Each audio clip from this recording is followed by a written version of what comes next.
ते मन आपलं किती चंचल असतं. आज इकडे असतं तर दुसरीकडे असतं, कधीतरी पास्टमध्ये असतं, कधीतरी प्रेझेंटमध्ये असतं.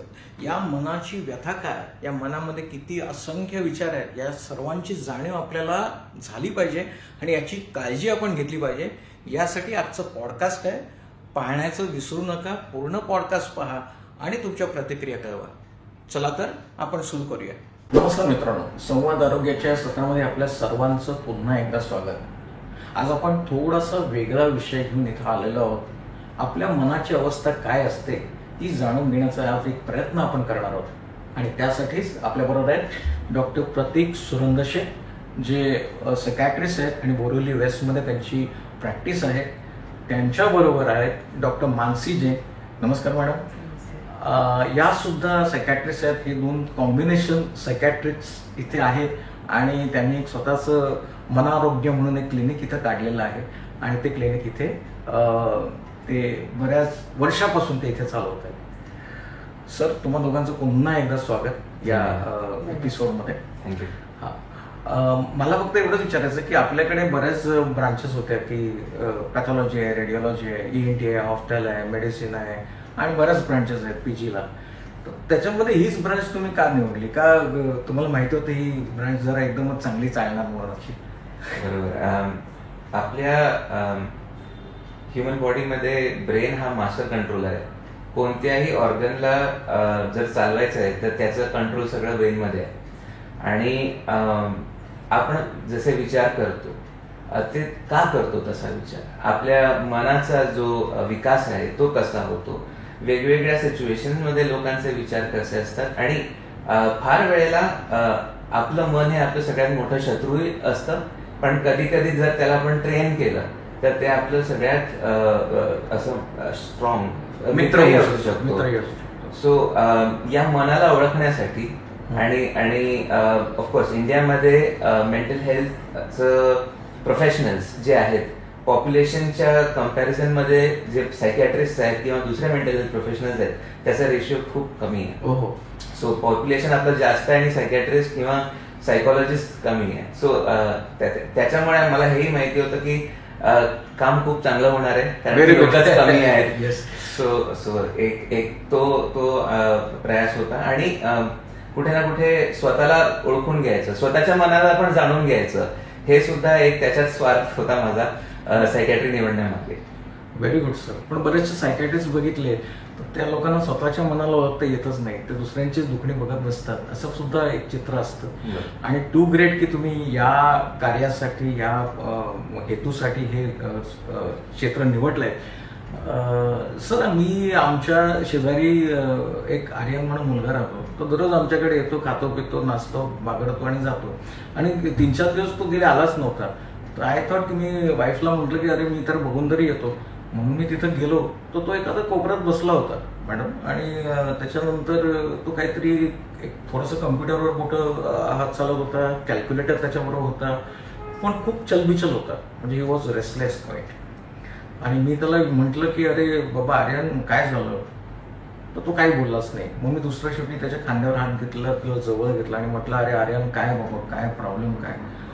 तो म्हणतो तुम्ही आता काका जरा शांत बसा, मला भरपूर टेन्शन आलंय, तणाव आलेला आहे किंवा स्ट्रेस आलेला आहे. मी सर हे सगळं ऐकून मी एकदम अवाकच झालो की आता काय बोलायचं. त्याचे पालक पण समोर होते या सगळ्या गोष्टी. तर हे जे आहे हे किती कॉमन आहे? ॲक्च्युली आता जर बघायला गेलो तर एक्झाम पिरियड्स आहेत, 10th बोर्ड सुरू आहेत, 12वीचे बोर्ड सुरू आहेत आणि ह्या पिरियडमध्ये स्ट्रेस असं जाणवणे मुलांमध्ये खूपच कॉमन आहे. आपल्याला नेहमी असं वाटतं की मुलांना स्ट्रेस होत नाही किंवा त्यांना कसला टेन्शन, पण टेन्शन हा सगळ्यांनाच असतो किंवा स्ट्रेस सगळ्यांनाच असतो. फक्त वयाबरोबर कारणं बदलत राहतात. म्हणजे छोट्या मुलांमध्ये जनरली अकॅडमिक्स म्हणजे अभ्यासाचा स्ट्रेस असतो, टीनेजमध्ये नॉर्मली पियर प्रेशरचा स्ट्रेस असतो, लग्न झाल्यानंतर मॅरिड लाईफचा स्ट्रेस असतो आणि त्याच्यानंतर जॉबचा किंवा बाकीच्या फायनान्शियल प्रॉब्लेमचा स्ट्रेस असतो. पण स्ट्रेस ही एक अशी गोष्ट आहे जी प्रत्येकाच्या जीवनात असते, त्याला आपण अवॉइड करू शकत नाही, फक्त आपल्याला त्यांना फेस करावं लागतं. पण तुम्ही आता 10वी-12वीचं उदाहरण दिलं, हा तर फक्त 4 वर्षाचाच होता. म्हणजे I was surprise for that की 4 वर्षाच्या मुलाला टेन्शन हा शब्द पाठ झालाय. मग तो पालकांमुळे असेल किंवा दुसऱ्या कोणामुळे असेल, पण त्याच्या त्या डोक्यामध्ये तो शब्द शिरलेला आहे की टेन्शन असो. तर अशी जेव्हा मुलं आपल्याकडे येतात किंवा काही टेन्शन, तर असे काही तुमच्याकडे उदाहरणं आहेत का की ह्याला, आणि मेनली पालकांना कळलं पाहिजे, माझं हेतू असं आहे की आपलं मूल काहीतरी वेगळं आहे, तो अभ्यासात मागे पडतोय, तो खेळण्यामध्ये नाही जात आहे किंवा तो खात पित नाही. मला वाटतं हेच सिम्पटम्स बहुतेक तुम्ही बघत असाल. तर सर असे काही एक्झाम्पल्स आहेत का किंवा काही उदाहरणं आहेत का तुमच्या प्रॅक्टिसमध्ये एवढ्या वर्षाच्या? जनरली पालक जेव्हा आमच्याकडे त्यांच्या मुलांना घेऊन येतात, फार वेळा रेफरल हे शाळेमधनं येतं की बाळ शाळेत आहे आणि शाळेमध्ये त्याचं वर्ग चालू असताना जी वर्तणूक आहे त्याच्यामध्ये काहीतरी प्रॉब्लेम्स होत आहेत किंवा त्याच्या अभ्यासामध्ये त्याचे मार्क, त्याचे ग्रेड्स हे चांगलं, म्हणजे मुलगा परफॉर्मिंग अकॅडमिक्समध्ये खूप चांगला परफॉर्मन्स होता, पण सध्या त्याचं अकॅडमिक परफॉर्मन्स खूप ढासळत आहे, असे काही गोष्टी ध्यानात येतात. आता प्रत्येक शाळेमध्ये काउन्सिलर्स आणि काउन्सिलिंग सेल अवेलेबल आहे, तर तिथे लहान मुलांचे काही काही इश्यूज पिकअप होतात. आता अवेअरनेसही भरपूर आहे, पण पालकांना मनाला भरपूर तयार करावं लागतं, कारण की त्यांच्या मनामध्ये ही गोष्ट येते की मुलांना मानसिक आरोग्याचे काहीही त्रास होऊ शकत नाही किंवा मुलांना कसला स्ट्रेस आलाय, मुलांना कशाचा त्रास आहे, आम्ही सगळं त्यांच्यासाठी प्रोव्हाइड करतोय, तर मग त्यांना टेन्शन कशाचं येत आहे. पण मुलांमध्ये सुद्धा एन्झायटी, त्यांच्यामध्ये सुद्धा डिप्रेशन, कधी कधी आम्हाला त्याच्यामध्ये सायकोसिसचे पण काही काही रुग्ण सापडले आहेत आणि ते पण वयाच्या 10 किंवा 12 वयाच्या वर्षांमध्ये. अभ्यासामधलं जर आपण म्हटलं तर ADHD, attention deficit hyper activity disorder, आणि स्वमग्नता, ऑटिझम, ह्याचे काही केसेस आमच्याकडे म्हणजे बऱ्याचदा येतात. पण पालकांचं जे मन आहे त्याची तयारी लागते आणि कुठे ना कुठे एक एक्सेप्टन्स हे लागतं की हो काहीतरी आपल्याला जाणवतंय बाळामध्ये, कुठेतरी एक इश्यू येतोय त्याच्या वागण्यामध्ये, त्याच्या अभ्यास करण्याच्या क्षमतेमध्ये, आणि मग ते आमच्याकडे येतात. ओके मॅडम, पालकांचं एक्सेप्टन्स आहे हा या बाबतीत फार महत्वाचं असं तुम्हाला वाटतं? डेफिनेटली, कारण पालकांनी जर एक्सेप्ट केलं तरच आम्ही हेल्प करू शकतो. मुलं स्वतःहून आमच्याकडे येणार नाहीये. किती वेळा आम्ही ऐकतो की टीचर्स 3rd स्टँडर्डपासून 4th स्टँडर्डपासून सांगतायत की तुम्ही एकदा काउन्सिलरला भेटा किंवा चाइल्ड सायकॅट्रिस्टला भेटा, पण गैरसमज असा आहे की सायकॅट्रिस्टकडे जाणं म्हणजे आम्ही वेडे आहोत का, किंवा माझा बाळ किंवा माझा मुलगा मुलगी स्पेशल नाहीये किंवा त्याला काही मानसिक आजार नाहीये. मग ही जाणीव असणे की सायकॅट्रिस्ट फक्त मानसिक आजार ट्रीट करत नाही, काही न्यूरो डेव्हलपमेंटल कंडिशन्स असतात, एस्पेशली चाइल्ड सायकॅट्रिस्ट त्यांना ही ट्रेनिंग असते की जी न्यूरो डेव्हलपमेंटल कंडिशन्स आहे, म्हणजे ब्रेनचा विकास होताना जे त्रास होतात त्याचा ट्रीटमेंट सुद्धा आम्ही करतो. त्याची काउन्सिलिंग म्हणा, त्याचे थेरपीज म्हणा. डाऊन सिंड्रोम हे जेनेटिक डिसऑर्डर आहे. न्यूरो डेव्हलपमेंटल डिसऑर्डर्स आपण जर बघायला गेलो तर त्याच्यामध्ये जास्त करून ऑटिझम, ज्याला स्वमग्नता म्हणतात, ADHD म्हणजे साधारण भाषेत आपण म्हणायला गेलो तर चंचलतेचा त्रास ते, आणि स्पेसिफिक लर्निंग डिसऑर्डर्स म्हणजे ज्यांची बुद्धिमत्ता चांगली आहे त्या मुलांना सुद्धा अभ्यासाचा त्रास होतो. डिस्लेक्सिया हा एक स्पेसिफिक लर्निंग डिसऑर्डरचा भाग आहे. त्याच्यात डिस्कॅल्क्युलिया आणि डिस्ग्राफिया हे दोन्ही असू शकतात. तर ह्या ज्या डिसऑर्डर्स आहेत त्या जास्त करून चाइल्ड सायकॅट्रिस्ट आहेत ज्या ट्रीट करतात किंवा ॲटलिस्ट डायग्नोज करतात. पण पेरेंट्सना नेहमी असं वाटतं की आम्ही सायकॅट्रिस्टकडे मुलाला घेऊन जाणार, वेळाच्या डॉक्टरांकडे घेऊन जातो आहे, आणि त्याच्यामुळे बऱ्याच वेळा डायग्नोसिस आणि ट्रीटमेंट हे दोघेही खूप उशीर होतात. तर जे इम्प्रूव्हमेंट आपण आधी करू शकलो असतो ते होत नाही. खूप सारे असे प्रॉब्लेम्स आहेत जे कदाचित आले नसते ट्रीटमेंट जर लवकर झाला असता तर, पण ते होत नाही. आणि मग जेव्हा ते आमच्याकडे येतात तेव्हा भरपूर प्रॉब्लेम्स वाढलेले असतात आणि मग त्यांना ट्रीटमेंट करायला पण आपल्याला खूप वेळ जातो. राईट. आणि मेनली कसं की शारीरिक काही आजार असेल तर आपण लगेच जातो, इकडे पडलो तिकडे खर्चटलं तर लगेच TTचं इंजेक्शन घ्यायला जातो. पण हे मानसिक आजार आहेत त्याचं एक्सेप्टन्स एक कमी आहे. आणि दुसरं म्हणजे मॅडम आणि तुम्ही राईटली बोललात की आम्ही वेड्यांच्या डॉक्टरांकडे जाणार नाही, हा एक इश्यू आहे त्याच्यामध्ये. मानसिक आरोग्य हे जीवनाच्या गुणवत्तेशी जोडलं गेलं आहे. सो क्वालिटी ऑफ लाईफ जर एखाद्या व्यक्तीची अगदी कमी झाली, अगदी खराब झाली तर, आणि जर हे इमोशन्समुळे होत आहे, हे भावनेमुळे काहीतरी होत आहे, तर इथे एक मेंटल हेल्थ प्रोफेशनलचा सल्ला घेणं खूप गरजेचं आहे असं मला वाटतं. बरोबर. सर, हा जो तणाव आहे, हा जो स्ट्रेस आहे, हा जसा आपल्याला मुलांमध्ये जाणवतो आणि मुलांमध्ये मग कारणं काही असतील, पालकांची भांडणं असतील किंवा पालकांचं ऑन द वर्ज ऑफ डिवोर्स असेल, त्याचप्रमाणे मुलांमध्ये शाळेमध्ये काही त्रास असेल, शाळा त्यांची बदलली गेली किंवा त्यांचे फ्रेंड सर्कल बाजूला झाले, या साध्या साध्या गोष्टीमध्ये सुद्धा स्ट्रेस येऊ शकतो. आता आपण विचार केला की ही तर मुलं लहान आहेत, पण ज्या वेळेला आपली ॲडल्ट माणसं जी आहेत ही साधारणतः 20-25 वर्षाची तरुण आहेत किंवा 40-45 वर्षापर्यंत गेली आहेत, ती सुद्धा कधी कधी मान्य करायला तयार नसतात की आपल्याला काहीतरी मानसिक आजार आहे. आता याचं कारण कदाचित तुम्ही जास्त सांगू शकाल, पण मला असं वाटतं की त्यांना ते लपवायचं आहे. बरोबर. कुटुंबापासून म्हणा किंवा स्वतःच्या फ्रेंड सर्कलपासून म्हणा की मी सायकॅट्रिस्टचा ट्रीटमेंट घेतोय. सर, याबद्दल काही ॲडल्ट विषयी तुम्ही काही मला विश्लेषण करू शकाल का? सगळ्यात पहिले जो टॉपिक मला ॲड्रेस करायचा आहे याच्यामध्ये की अवेअरनेस आणि स्टिग्मा, मेंटल हेल्थ इश्यूजच्या बद्दल स्टिग्मा खूप आहे. लोकांना ते अक्नॉलेज करणं किंवा त्याच्याबद्दल ओपनली शेअर करणं, बोलणं, ट्रीटमेंट घेतोय हे आपल्या फॅमिली मेंबर्स किंवा फ्रेंड्सशी त्याच्याबद्दल शेअर करणं, हे थोडं त्यांना असं वाटतं की मला जज केलं जाईल, मला कोणीतरी म्हणेल की व्यक्ती म्हणून तुझ्यामध्ये काहीतरी कमी आहे, म्हणून तू सायकॅट्रिस्टकडे कुठेतरी जातो. माझा एक फ्रेंड आहे सर, न्यूरोलॉजिस्ट आहे तो आता रोबोट्स वापरतो त्याच्या सर्जरीमध्ये. माझे जे सिनियर्स होते, जे 30-40 वर्षांपासून सायकॅट्रिस्ट आहेत, ते सुद्धा अवेअरनेस करत होते आणि आम्ही सुद्धा अवेअरनेसच करतोय अजून. मेंटल हेल्थचं जे क्षेत्र आहे ते अवेअरनेस पासून पुढे गेलेलंच नाहीये. ते आम्ही अजूनही आपल्या लोकांशी जेव्हा बोलतो, त्यांच्याशी इंटरॅक्ट करतो, तरी सुद्धा लोकांच्या मनामध्ये येतं की नाही, मेंटल हेल्थचा काही प्रॉब्लेम असेल तर आपण दुसरं कोणाला तरी दाखवलं पाहिजे. आता ते दुसरं कोण आहे ते मी इथे सांगणार नाही, पण सायकॅट्रिस्टकडे किंवा सायकॉलॉजिस्टकडे जाणं हे कधी कधी लोक टाळतात, असं होत आहे. सर, दुसरं कोण म्हणजे काउन्सिलर्स. बरोबर आहे. आता काउन्सिलर्सचं आपल्याकडे असं झालंय, तुम्ही जास्त सांगू शकाल याबाबत, की काउन्सिलरकडे बऱ्याचशे काउन्सिलर नुसते काउन्सिलर म्हणून आहेत, त्यांच्याकडे काही प्रॉपर डिग्री पण नाहीये. मी कोणाच्या डिग्रीविषयी बोलत नाही आणि तो बोलण्याचा मला हक्क पण नाहीये, पण लोक असं जातात की बाबा नाही, ती चांगलं सांगते, ती 4 गोष्टी चांगलं सांगते, असं करून मग ते प्रेफर होतो.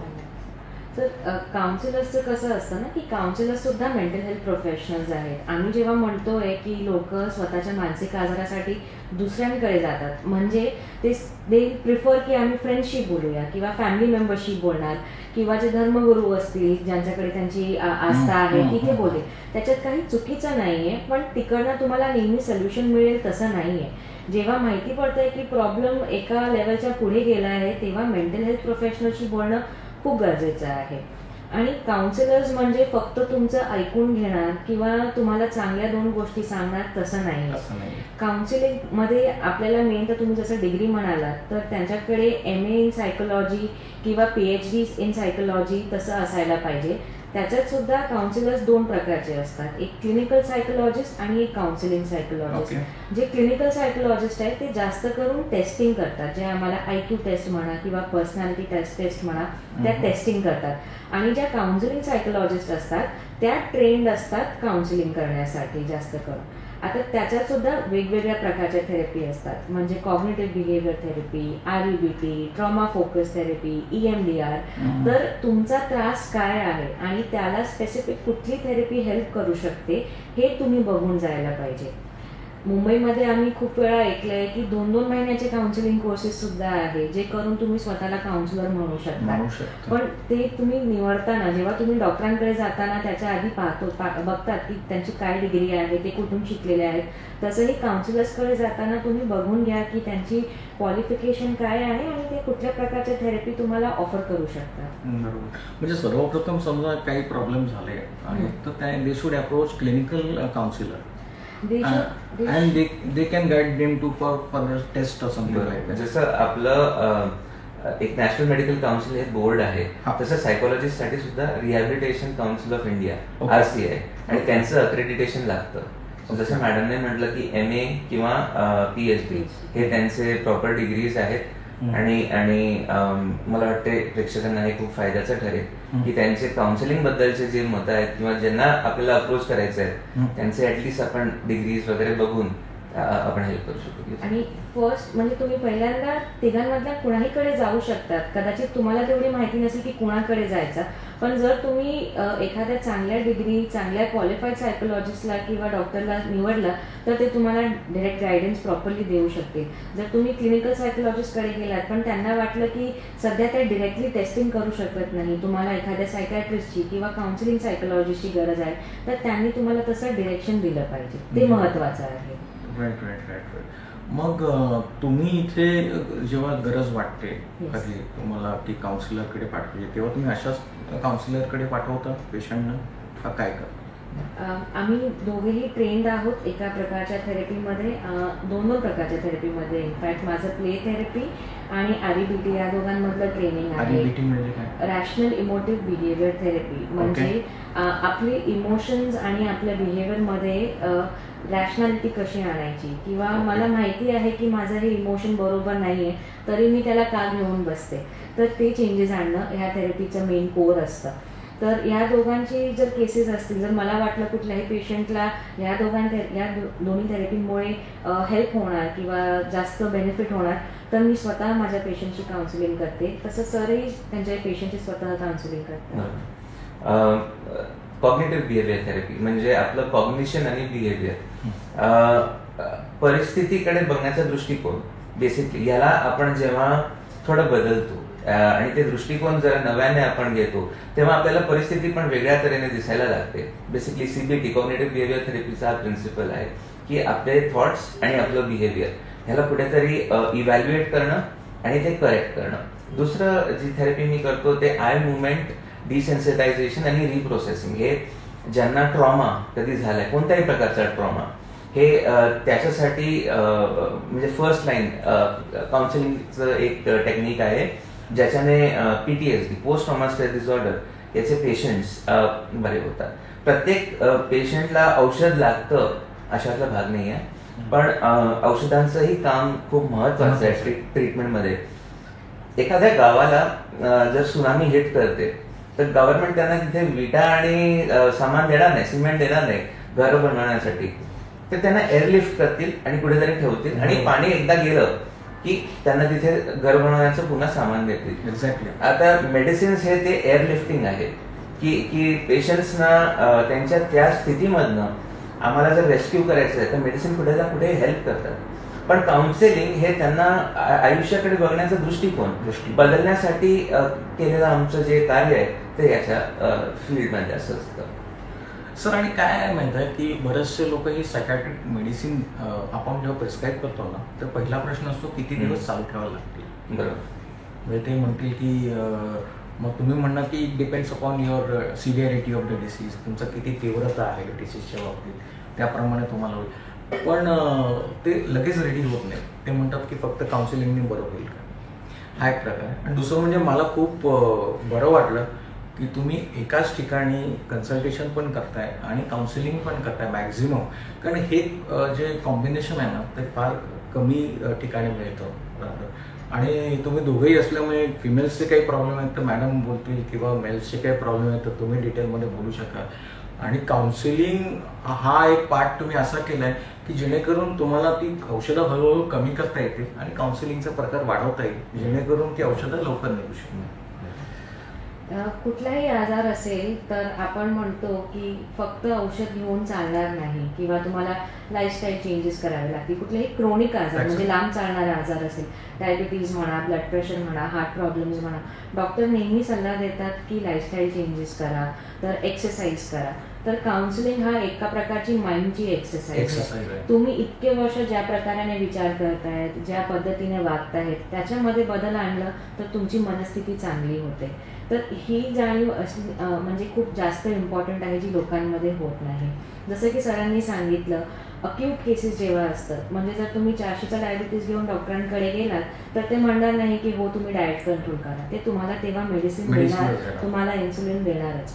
काही आजार असे असतात ज्यांचा कोर्सच असा असतो, म्हणजे त्यांची आजाराचं नेचरच तसं आहे की ते सतत परत परत येत राहणार, किंवा काही वर्षांनी जर तुम्ही औषध बंद केली तर तुमचा त्रास वाढणार. जसं की सायकॉटिक डिसऑर्डर्स आम्ही जास्त करून म्हणतो, त्या आजारांमध्ये कधी कधी लॉंग टर्म मेडिसिन्स घ्यावे लागतात.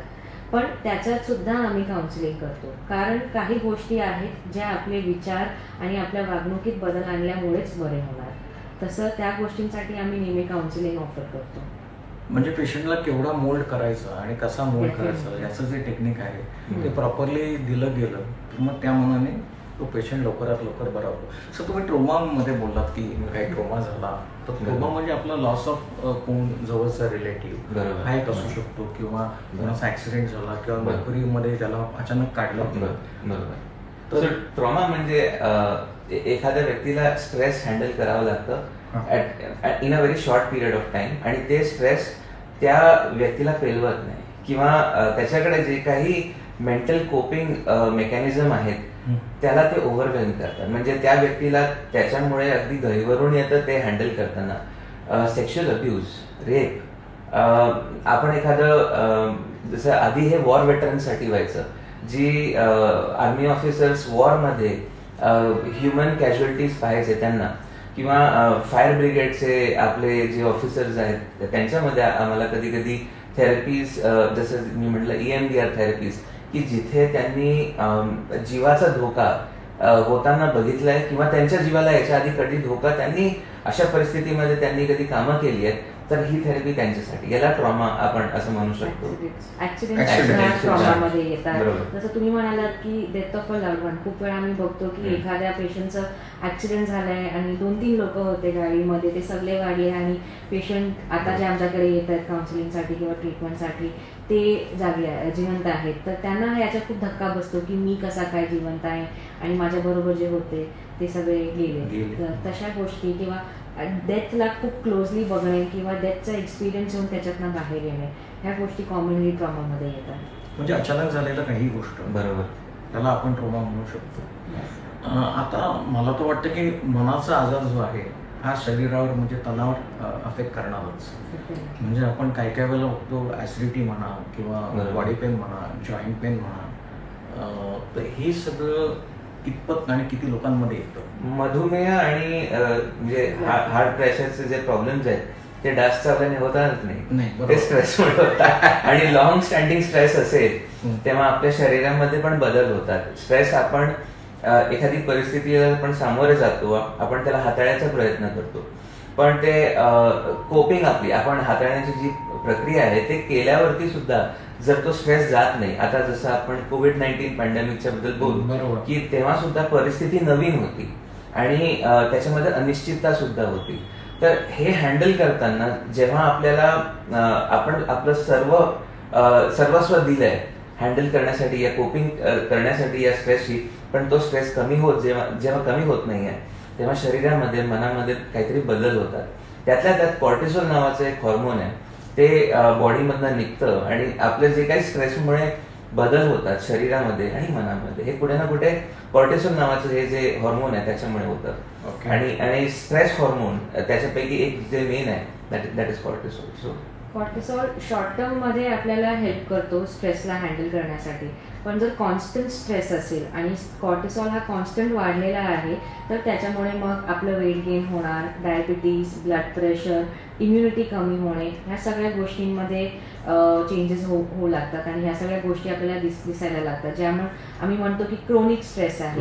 मग खूप वेळा आमच्याकडे पेशंट्स येतात किंवा क्लायंट्स येतात जे म्हणतात की आम्हाला असं काही प्रॉब्लेम नाही आहे तरी डायबिटीज झालंय, ब्लड प्रेशर झालंय, कोलेस्ट्रॉल आहे, किंवा सतत ताप येत राहतं, वेगवेगळ्या प्रकारचे इन्फेक्शन्स होत राहतात, तर हे, किंवा क्रोनिक हेडेक्स हे पण एक स्ट्रेसचं लक्षण आहे. तर हे का होत आहे? मग त्यांच्याशी बोलल्यानंतर माहिती पडते की त्यांच्या जीवनामध्ये खूप साऱ्या अशा छोट्या छोट्या गोष्टी आहेत जे त्यांच्या मनाविरुद्ध ते करतायत, किंवा त्यांना ज्या परिस्थिती नको आहेत त्या सतत त्यांना फेस कराव्या लागतात. तर हाही एक प्रकारचा स्ट्रेस आहे. आमच्याकडे कधी कधी असेही येतात की आमचे जे बाकी स्पेशलिस्ट मित्र आहेत त्यांच्याकडे जातात, सगळीकडे अरे मला इथे दुखत आहे, ही व्याधी आहे, हे सिम्पटम्स जाणवत आहेत, टेस्टिंग होतात, पण त्या टेस्ट मध्ये काही येत नाही, नॉर्मल असतात टेस्ट, आणि त्याच्यानंतर आमचे फ्रेंड्स मग सांगतात की मला सायकॅट्रिस्टकडे जाणं गरजेचं आहे. कुठे ना कुठेतरी मेंटल हेल्थ इथे तुमच्या फिजिकल हेल्थला सुद्धा इन्फ्लुएन्स करते. सो माइंड आणि बॉडी कनेक्शन हे आहे आणि आता सध्या त्याच्यावरती सुद्धा रिसर्च भरपूर येत आहे.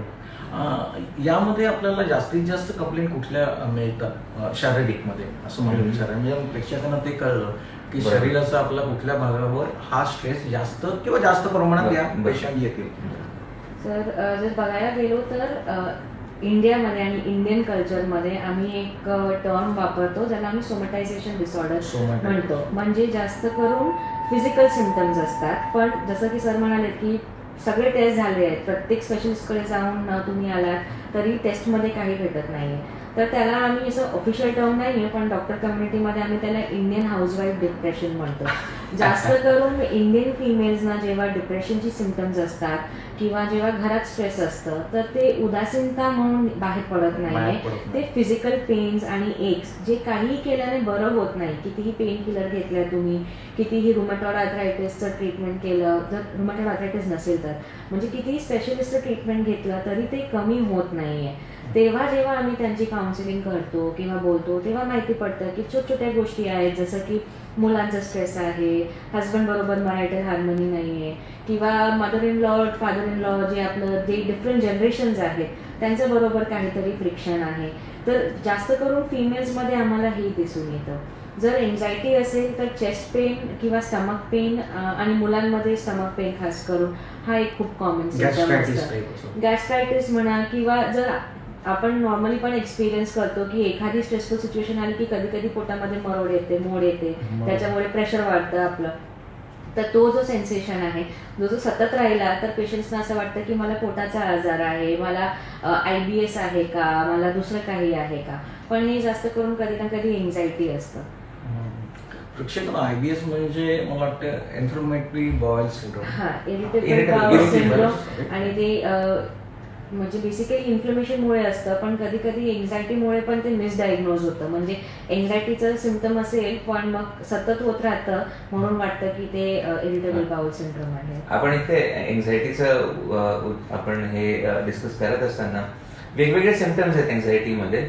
म्हणजे डोक्यापासून ते पायापर्यंत, ते right from migraine headaches, blurring of vision म्हणजे दिसण्यामध्ये अंधुक दिसणं, कानामध्ये आवाज येणं, रिंगिंगचा आवाज येणं, टिनिटस ज्याला आपण म्हणतो, कधी कधी घसा कोरडा होणे, आपल्याला धडधड होणे किंवा श्वास वरती घालती श्वास चढणे, हातामध्ये कंपन येणं, मसल्स मध्ये इथे खांद्याच्या मसल्स मध्ये कुठेतरी टेन्शन आहे किंवा दुखतंय हे जाणवणं, पोटामध्ये ज्याला आपण म्हणतो गुडगुड होत आहे. सो बॉर्बरिथमी, तर हे क्लिनिकल टर्म आहे. तर पोटामध्ये काहीतरी हालचाल होते किंवा आपण मेरी गो राऊंड मधनं वरून खाली यायचो, पोटात गोळा जसा येतो, तर ते सिम्पटम्स येऊ शकतात. काही लोकांना असं वाटतं टेन्शनचं काही ऐकू आलं तर वॉशरूमला जावं लागतं किंवा असं लघवीला जायचंय असं फिलिंग येते. हो, ते सुद्धा. आणि कधी काही लोकांचे पाय लटलटतात, म्हणजे ते व्हायब्रेट करतात अँझायटीमुळे. सो ह्या सगळ्या गोष्टींचे म्हणजे मिसरिप्रेझेंटेशन कुठे ना कुठे मनामध्ये पेशंटला ती भीती वाटते की हो धडधडत आहे म्हणजे कुठेतरी हृदयविकारचा किंवा असा काहीतरी त्रास आहे. आणि होतं काय की हे विचारांमुळे आहे हे बहुधा उशिरा कळतं, पण ह्याच्यासाठी सुद्धा सतर्क असणे आणि आपल्या फॅमिली डॉक्टरशी सुद्धा जर ते बोलले तर इझिली चेकअप झाल्यानंतर कळतं की हे बहुधा एन्झायटीचे लक्षण आहे. पण एन्झायटी इतक्या रूपाने आपल्या अवयवांमध्ये येऊ शकते. सर, मला असं एक वाटतं की घरातली जी माणसं आहेत, मग ती 2 असतील, 3 असतील किंवा 5 असतील, या सगळ्या माणसांनी ती आपापल्या मूड्स आणि आपापली कशी बोलणं चालणं याच्याकडे लक्ष बारीक देणं फार आवश्यक आहे. कारण का कुठेतरी माणूस सरकला, मग तो ॲडल्ट असो का मुलगा असो, कुठेतरी त्याच्यामध्ये जे चेंजेस दिसतात ना ते लगेच दिसत नाही, थोडे करून दिसतात. आणि ते चेंजेस झाल्यानंतर मग हा त्रास येऊन मग त्यांनी प्रॉपर काउन्सिलर, तसं तुम्ही म्हणालात तसं. आणि मी मगाशी बोलायचं विसरलो, मी बोलत होते की एन्झायटीमध्ये सर दोन्ही प्रकार होतं. कधी कधी काय होतं माहिती, जास्त भूक लागते, माणूस एकसारखा किचनमध्ये जातो आणि खात राहतो आणि तो विचारांमध्ये असतो मनाच्या, आणि दुसरी गोष्ट म्हणजे कधीतरी तो खात पितच नाही, असं स्तब्ध पडलेला असतो, डिप्रेशन मध्ये असतो. तर हे कसं कॉर्डिनेट होतं म्हणजे मला पण ते काय कळलं नाही. सर, एखादं इमोशन किंवा आपल्याला आलेली भावना ही जेव्हा आपल्या दैनंदिन जीवनामध्ये अडथळा निर्माण करते, तर त्याची नोंद घेणं आणि त्याच्यासाठी मानसिक आरोग्याच्या कोणत्याही सायकोलॉजिस्ट किंवा सायकियाट्रिस्ट ना भेटणं हे गरजेचं आहे. आपण जसं म्हटलंच आहे की फॅमिलीमध्ये आपण वागतो, परिवार एकसोबत राहतात. भारतीय संस्कृतीमध्ये काही काही वेळेला काही बिहेवियर्स हे खूप टॉलरेट केले जातात, म्हणजे लोक चालवून घेतात. कोणाचं सस्पिशियसनेस म्हणजे अगदी शक्कीपणा, कोणाचा रागिष्टपणा, एखाद्या मुलाचं लहानपणापासून मोठे होईपर्यंत खोडकरपणा, त्याची चंचलता, अभ्यासामध्ये त्याला आलेले काही प्रॉब्लेम्स हे चालून घेतले जातात. याच्याबद्दल लोकांना वाटते की नाही, व्यक्ती म्हणून ही अशीच आहे, पण ते डायग्नोजेबल इश्यू आहे हे खूप कमी लोक मानतात किंवा याच्याबद्दल मदत घेणं. पुन्हा आपण त्याच पॉइंटवरती येतो, अवेअरनेस की ते अवेअरनेस असणं म्हणून थोडं गरजेचं आहे. अवेअरनेस आणि एक्सेप्टन्स. कारण अवेअरनेस तर तसं वाढतंय आता, सोशल मीडिया म्हणा किंवा छोटी मुलं जी आहे, जनरेशन जी आहे, यंग जनरेशन, त्यांना सोशल मीडियावरनं अवेअरनेस मिळते, पण ते एक्सेप्टन्स नसतं. किती वेळा आमच्याकडे टीनेजर्स येतात किंवा जस्ट 18 टर्न झालेले आहेत, ते येतात आणि सांगतात की फॅमिलीमध्ये कुणालाही माहिती नाही आहे आम्ही काउन्सिलिंगसाठी येतोय, कारण ते सपोर्ट करणार नाही आम्हाला. आणि आता टीनेजर वाढलेच आहेत डेफिनेटली, त्यांना जाणीव आहे. आणि आम्ही नेहमी म्हणतो की घरात जर बाकीच्या लोकांनी काउन्सिलिंग घेतली नाही तर तुम्हाला तर नक्कीच घ्यावी लागेल.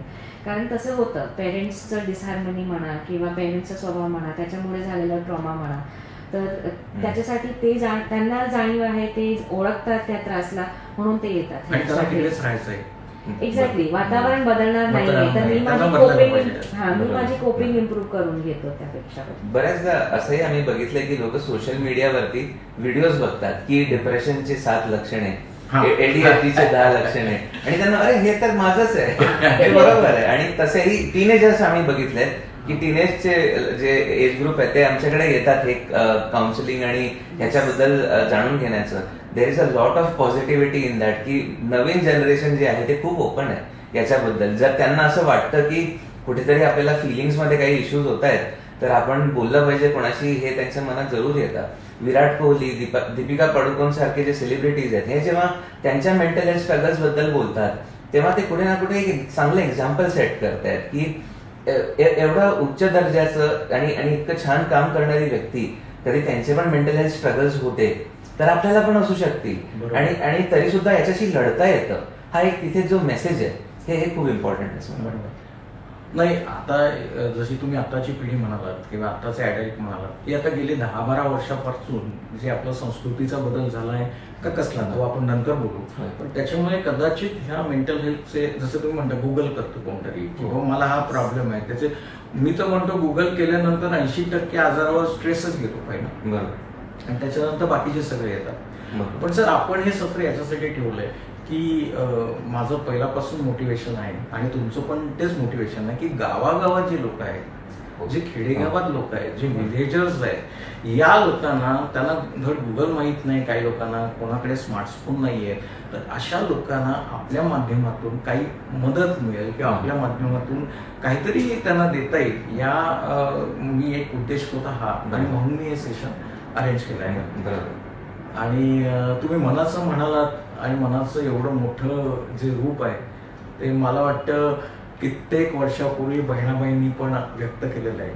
मन वढाय वढाय, मन वढाय वढाय, उभ्या पिकातलं घोर, आता होतं भुईवर, गेलं गेलं आभायात.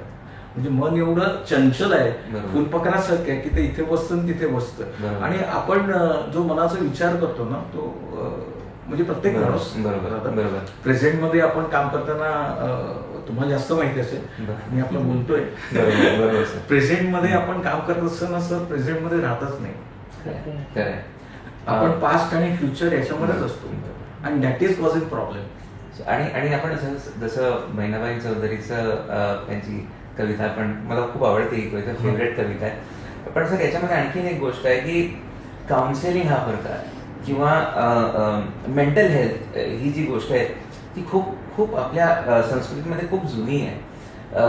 पहिले काउन्सिलर जर आठवतील कोणाला तर ते कृष्ण वासुदेव यादव म्हणजे कृष्ण, लॉर्ड कृष्ण ते अर्जुनची काउन्सिलिंगच करतायत. भगवद्गीता हा एक प्रकारची सायकोथेरपीच आहे. आणि आपल्या ट्रेडिशन मध्ये आपण कोणत्याही संतांचं काहीही वाचन केलं, त्यांची लिहिलेली लिखाण कोणत्याही धर्मामध्ये, मनाचं सांभाळ कसा करायचा किंवा मन किती चंचल आहे, त्याला आपला मित्र कसं बनवून ठेवायचं आहे, ह्याची पण कुठे ना कुठे गरज आहे. म्हणजे आपण आपल्या ट्रेडिशन्सना, आपण आपल्या कल्चरशी टच घेणं गरजेचं आहे. त्या टच मध्ये आपल्याला आपल्या स्वतःला सांभाळून घेणं हे पण समजेल, आपल्या मनाची काळजी घेणं हे सुद्धा कुठे ना कुठे तिथे त्यांनी एक आपल्याला एक मेसेज दिलेला आहे. सो खूप अप्रिशिएबल आहे तुमचं रिडिंग एवढं आहे आणि तुम्ही या क्षेत्रात आहात आणि तुम्हाला ही उदाहरणं लोकांसमोर मांडता येत आहे. हा एक खरोखर महत्वाचा पॉइंट आहे. मॅडम आणखीन काही बोलायचं तुम्हाला मनाच्या? भारतीय संस्कृतीबद्दल आपण बोलतोच आहे, तर आम्ही काउन्सिलिंग मध्ये एक टर्म आहे की हनुमान इफेक्ट आम्ही त्याला म्हणतो. अच्छा. म्हणजे जसं हनुमानला भीती वाटली होती की मी श्रीरामचं कार्य करू शकणार नाही आणि तेव्हा त्यांच्या गुरूंनी त्यांना फक्त एवढं सांगितलं होतं की तू करू शकतो, मी तुझ्या पाठीशी आहे, आय विल सपोर्ट यू. आणि त्यांनी ते केलं, ते लंकाला जाऊन परत आले. बरोबर. तर त्याच प्रकारे आम्ही काउन्सिलिंगला पण म्हणतो की ते एक हनुमान इफेक्ट आहे. प्रत्येक माणसामध्ये सिच्युएशनला फेस करण्याची ही क्षमता असते, ताकद आहे डेफिनेटली. आम्ही त्यांना वेगळं काही देत नाही, आम्ही फक्त त्यांना सपोर्ट करतोय, त्यांना फक्त एक डिफरंट रूट दाखवतोय.